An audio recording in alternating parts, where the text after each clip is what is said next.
Magluto tayo ng munggo, ginisang munggo.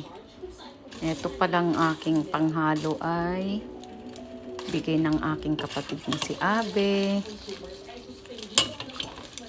Okay.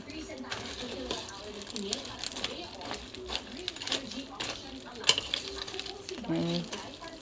Ang sarap pa naman, medyo manghang. Pero kolesterol. Kolesterol yan. Salamat, Abe. At may Ricardo. Ito naman. Salamat sa pagbili sa tambuli, hindi nasira. Ito naman, galing sa Cassius Farm. Yan ang panghalo.